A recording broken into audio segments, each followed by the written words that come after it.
अस्सलाम वालेकुम। Welcome to my channel. आज फिर एक नई वीडियो के साथ हाजिर हूँ। हया जैसे फट पड़ी, कर दी ज़बा अपने हाथों से। अब मैं मरने वरने से नहीं डरती आपा। अब्बा क्या समझता है आपा कि इस तरह से वो मुझे अपने फैसले के सामने झुका लेगा या मेरे दिल से उसकी मोहब्बत निकाल पाएगा? नहीं नहीं आपा, नहीं। ये अब्बे की गलत फहमी है। बहुत सह लिए अब्बे के जुल्म, बहुत बर्दाश्त कर ली अब्बे की मनमानियाँ, लेकिन अब नहीं। हाँ आपा, अब और नहीं। हया अब अली की है और अली की ही रहेगी।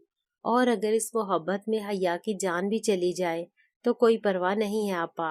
लेकिन अब मैं अब्बे के गलत फैसलों के सामने सर नहीं झुका सकती। मेरी शादी वहीं होगी जहाँ मैं चाहूंगी। और अगर मेरी शादी अली से नहीं हो सकती तो अब्बे के घर से मेरा सिर्फ जनाजा ही उठेगा आपा। तब अचानक ही खया ने एक लम्हाती तौक़ुफ़ के बाद एक अजीब बात कह दी। मैं आपकी तरह अब्बे के गलत फैसले की भेंट नहीं चढ़ूंगी आपा। और नाजिया की आंखें खुली की खुली ही रह गईं। हया तो उसके बाद उठकर अंदर चली गई और नाजिया वहीं बैठी जैसे माजी में खो सी गई। ये सच था कि नाजिया भी चौधरी के अताब का शिकार हुई थी। उसने भी मोहब्बत जैसे संगीन जुर्म का इर्तकाब किया था। उसे भी गांव के ही एक नौजवान से मोहब्बत हो गई थी, जिसका नतीजा उस नौजवान की गांव बदरी और नाजिया की अचानक शादी की सूरत में निकला था। बाद में वो नौजवान शहर में ही किसी ट्रक के नीचे आकर मर गया था। लेकिन नाजिया जानती थी कि ये काम भी उसके सगे बाप चौधरी खादम ने ही करवाया था। लेकिन ये बातें अरसा पुरानी थीं।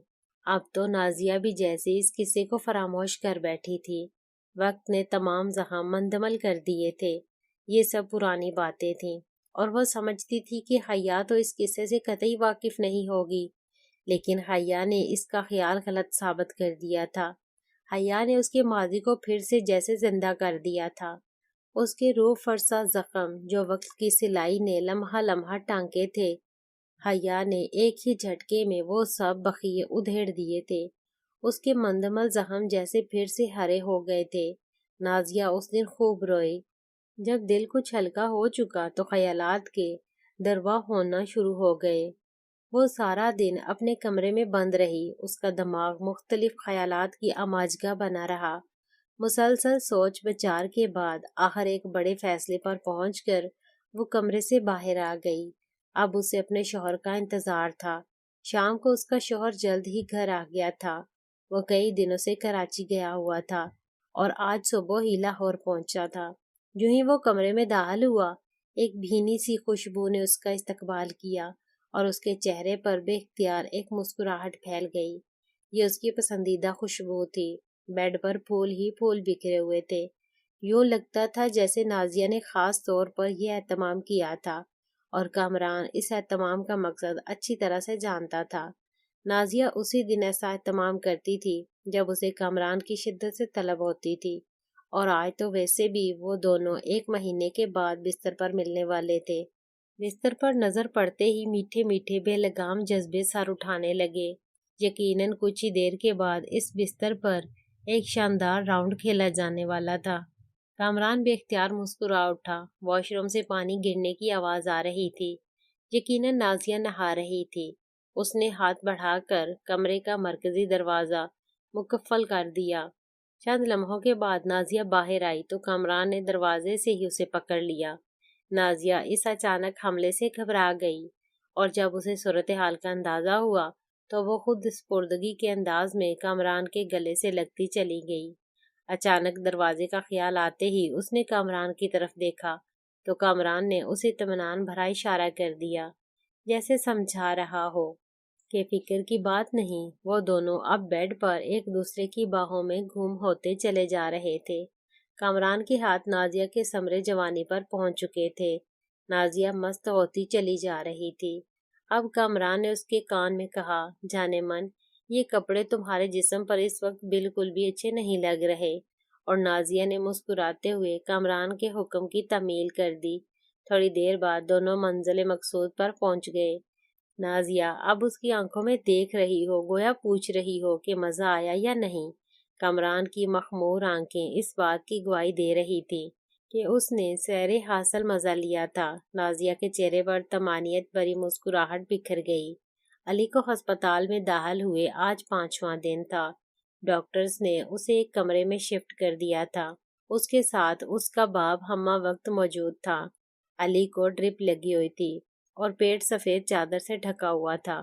اکرم اور ٹیڈی وغیرہ نے تو اس کے پیٹ سے چادر ہٹا کر زخم شاید دیکھا تھا یا نہیں، لیکن میں اور اس کا باپ یہ ہمت نہیں کر سکے تھے۔ مجھ سے تو اس کا چہرہ تک دیکھنے کی ہمت نہیں ہوتی تھی۔ اکثر میں اس کے چہرے سے نظریں چرا جایا کرتا تھا۔ علی کا ہر وقت تر و تازہ نظر آنے والا چہرہ اب جیسے نچوڑ دیا گیا تھا۔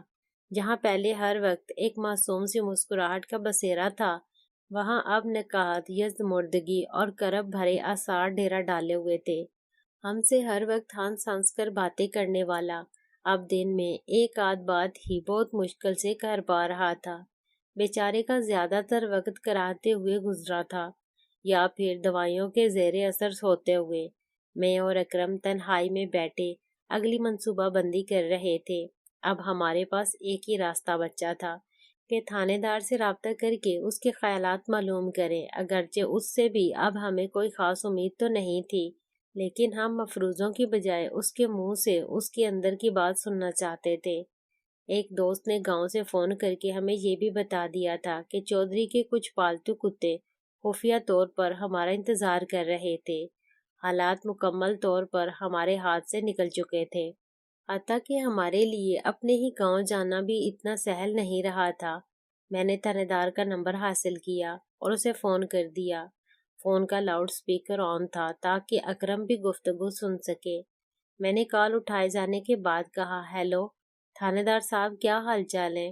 فیروز بات کر رہا ہوں، امید کرتا ہوں پہچان لیا ہوگا۔ تھانے دار بولا، ہاں فیروز کہو کیا بات ہے۔ اس کا لہجہ عامیانہ سا تھا۔ میں نے سیدھا مطلب کی بات پر آتے ہوئے کہا، کیا آپ جانتے ہیں کہ علی کو ڈانگر نے گولی مار دی ہے اور وہ اس وقت ہسپتال میں زندگی اور موت کے درمیان لٹک رہا ہے؟ اس بات پر تھانے دار نے کہا، میں تو یہ سب باتیں جانتا ہوں برخوردار، لیکن تم شاید یہ نہیں جانتے کہ اس نے اسے کیوں گولی ماری ہے۔ شکر کرو کہ ڈانگر کی بھتیجی نے گاؤں والوں کی منت سماجت کی وجہ سے اس کے خلاف رپورٹ درج نہیں کروائی، ورنہ اس آپریشن کے بعد ایک اور آپریشن تھیٹر پہنچ سکتا تھا۔ میں سمجھ گیا کہ تھانے دار نے بھی پارٹی تبدیل کر لی ہے یا پھر باجوہ صاحب کا سیاسی دباؤ کام دکھا گیا تھا۔ آپ بھی کمال کرتے ہیں سر، ایک تو اس نے گولی ماری ہے اور اوپر سے آپ بھی اسی کی سائیڈ لے رہے ہیں۔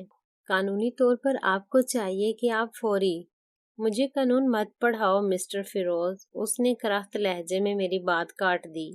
اور ہاں، ایک اطلاع اور، چودھری صاحب نے کہا ہے کہ ایک شرط پر علی کی جان بخشی ہو سکتی ہے، اگر وہ وعدہ کرے کہ ہمیشہ ہمیشہ کے لیے یہ گاؤں چھوڑ کر دور کہیں چلا جائے گا تو وہ لوگ کسی قسم کی قانونی کارروائی نہیں کریں گے۔ لیکن اگر علی نے اس شرط کو تسلیم نہ کیا تو پھر اس پر سنگین قسم کا کیس کر دیا جائے گا اور پھر مجھے مجبوراً علی کو اسی حالت میں اپنی حراست میں لینا پڑے گا۔ میں اس اطلاع پر بھونچکا رہ گیا۔ ناول کا اگلا پارٹ بہت جلد اپلوڈ کر دیا جائے گا۔ ہمارے ساتھ جڑے رہنے کے لیے بہت شکریہ۔ اللہ حافظ۔